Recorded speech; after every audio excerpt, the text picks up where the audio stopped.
안녕하세요, 로이오드입니다. 오늘도 좀 선정적인 주제로 해달라고 하셔가지고 감독님이 최근에 그 방송 내용 중에 나랑 진짜 친한 친구와 와이프가 알고 보니 그렇고 그런 관계였더라. 그래서 이거를 뭐 녹음을 했다던가 녹화를 했다든지 네. 이런 경우에 상대방이 뭐 문제를 삼을 수 있느냐 네. 이걸 한번 다뤄달라고 하더라고요. 근데 실제로 요즘 이혼 사건 하면서 상대방이 그런 거 문제 삼는 경우가 많지 않나요? 저는 없었는데요. 아, 그렇어요? 제가 진행한 사건에서는 근데 뭐 보통은 이제 뭐 얘기가 나오는 부분이겠지만 이제 처벌을 감수를 하고도 제출을 하시죠. 증거로. 요즘 간통이 형사처벌이 안 되니까 네. 위자료 청구 소송을 하잖아요. 네. 상간남이나 상간녀 네. 또는 자기의 배우자를 상대로 위자료 청구 소송을 하는데 우리가 가령 1,000만 원을 소송을 걸었다. 상대방이 거꾸로 내 그 녹음을 몰래 음성을 녹취했으니 너도 위자료 1,000만 원 줘라 이렇게 서로 이렇게 깔려고 네. 단소를 제기하고 아니면 상계 주장을 하고 이런 경우가 있더라고요. 있죠. 네. 제 사건 중에 비슷한 게 있어서 지금 말이 되게 조심스럽네요. 같은 사건 중에 있어서. 네.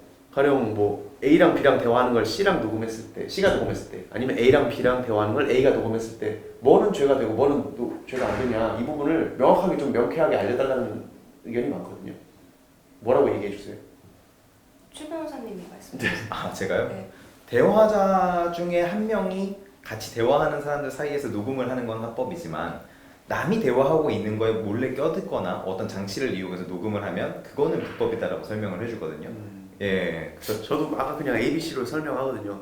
A랑 B랑 내용 얘기하는 거를 A가 녹음하는 건 합법이고 A랑 B랑 A랑 B랑 얘기하는 걸 C가 녹음하면 불법이다.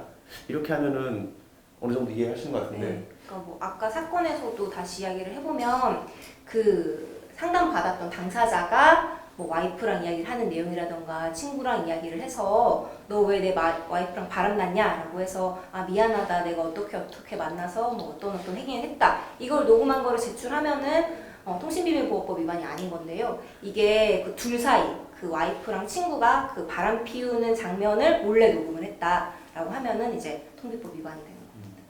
제가 그 얘기 들으니까 감독님이 그럼 내 목소리만 들어가면 죄 안 되는 거냐 이 얘기를 하더라고요. 근데 목소리가 들어가더라도 이렇게 몰래 녹음하면서 막 이렇게 자기 목소리가 나오는 건 네. 문제잖아요. 그렇죠. 대화가 아니고 그냥 소리 음성인 그렇죠. 거잖아요. 그래서 네. 그거는 대화를 했다고 보기는 어렵기 때문에 그러니까 그 상대방이랑 그러니까 나 말고 타인 간의 대화를 녹음하면 어쨌든 불법이다. 이제 그건 알겠고 불법이니까는 뭐 형사처벌 조항도 있는 거고 만약에 민사적으로 위자료 청구도 할 수 있는 거고 그건 알겠고 그러면 이제 그게 뭐 증거로서의 뭐 효력이 있냐 없냐 이제 이걸 또 어디서 읽으셨나 봐요. 그 부분도 좀 얘기를 해주셔야 될 것 같은데. 일단 통신비밀보호법에서는 증거로 쓸 수 없다고 규정한 걸로 기억을 하고 있어요. 그래서 형사재판에서도 그 어떤 유죄의 증거로 판단할 수 있는데 자료를 삼을 수 없는 걸로 알고 있고, 다만 이제 현실적으로 민사소송에서 이제 이혼해서 위자료를 산정한다거나 이제 아무래도 불법 녹취가 많이 일어나는 사건들은 보통 불륜, 뭐 간통, 이제 보통 이런 게 원인이 되는 사건들이 많거든요. 뭐 여러 가지 금전적인 사건에서도 있기는 있지만, 그래서 그런 사건에서는 현실적으로 좀 증거로 사용되는 경우가 많죠. 대신에 그런 게 증거로 제출이 되면 보통 그 상대방 쪽에서 그걸 빌미로 삼아서 바로 고소를 합니다. 당신 통신비밀보호법 위반이다 라고 얘기를 하고, 그래서 거꾸로 그걸 내는 사람들은 녹취해서 본인이 힌트를 얻으려고 하죠. 법원에 증거로 제출을 하면 상대방이 고소할 여지를 주니까 차라리 그걸 힌트로 삼아서 객관적으로 제출할 수 있는 다른 증거를 찾아서 제출하는 경우도 있고, 그러니까 서로 약간 머리 싸움이 되는 경우들도 있고요. 네. 아니면은 이제 보통은 가사 사건 같은 경우에는 감정적인 부분이 또 있거든요. 그래서 저 사람이 바람 폈다는 거를 법원에서 판단을 받고 싶다. 그렇다고 하면은 처벌을 감수하고라도 제출하려고 하시는 분도 있어요. 네, 그러면은 그 이제 이혼 사건에서는 뭐 인정받는 데는 문제가 없고 다만 본인이 형사처벌 받으실 수 있으니까. 그러니까 형사 사건에서는 원래 수사기관에서 증거를 수집을 해야 되는데 위법하게 수집한 증거는 증거 능력이 없으니까 통신비밀보호법 위반한 녹음이나 감청, 도청 이런 것들은 형사처벌하는데 증거로 쓸 수 없다 뿐이지 일반인들끼리 하는 민사소송, 가사소송, 행정소송 이런 데는 다 증거로서 쓸 수 있다는 말씀이잖아요. 네.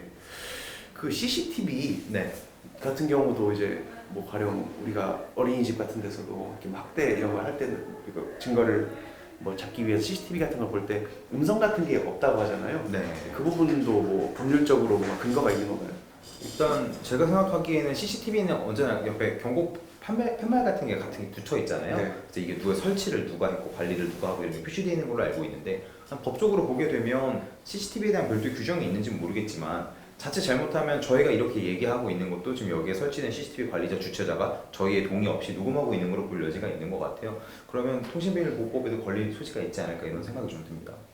그래서 그런 관공서나 이런데 거리에 설치된 CCTV나 아마 음성이 안 들어가게 돼 있을 것 같고, 근데 집에서는 사실 그 CCTV 음성 들어가는 건 설치하시잖아요. 네네. 그 뭐 찾아보시면 나올 거예요. 집에 보통 애기나 아니면 애견들 네. 이제 뭐 보호하겠다는 취지로 이제 설치한 CCTV가 있는데요. 가격도 비싸지도 않아요. 뭐 한 5만 원 미만이었던 것 같은데요. 그거를 설치하면은 보통 어플에다가 프로그램을 설치를 해두면 확인이 가능하고 집에서 대화하고 있는 내용이 녹음이 되고요. 그다음에 저도 집에다가 이야기를 하면은 집에서 들을 수 있거든요. 대화가 가능해요. 그렇죠.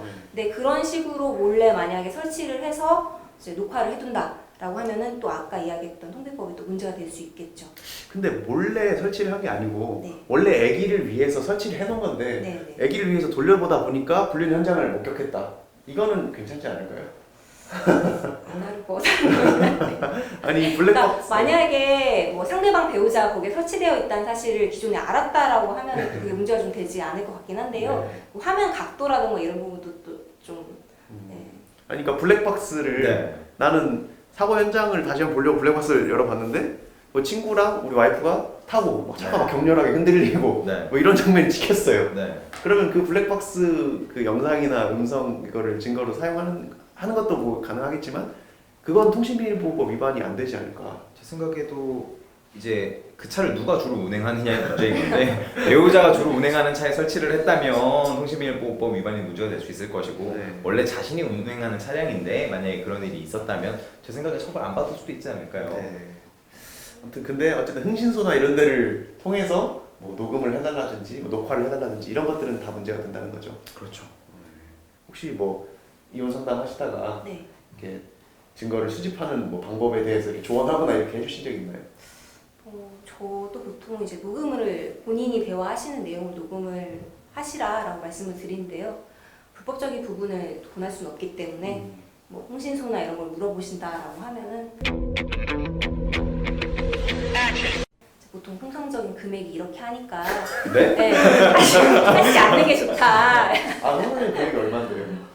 제가 이야기 들은 거로는 조금 지나가지고 기억이 좀 안 나긴 하는데요. 그러니까 거기도 착수금이 있고 성공보수가 있대요. 그래서 뭐 일주일간 이제 뭐 따라다니는 거잖아요. 배우자를 따라다니는 비용이 불륜의 현장을 잡는다라고 하면은 성공보수로 얼마 이렇게 붙는다고 하더라고요. 네, 정말로 두 분이서 재산분할이나 위자료 청구를 할 금액이 높다 그런 게 아니면은 사실상 뭐 이제 저희 같은 중산층으로서는 흥신소에 가져다 주는 비용이 위자료보다 훨씬 클 수 있기 때문에 네. 저는 이제 권하진 않고요. 그렇 듣고 보니까 그런 위자료 뭐 한 2천만 원 받으려고 네. 흥신소에 뭐 몇천만 원. 한 달 뭐 맡긴다고 하면은 네. 아 그래도 배신을 했으면 돈을 써야죠.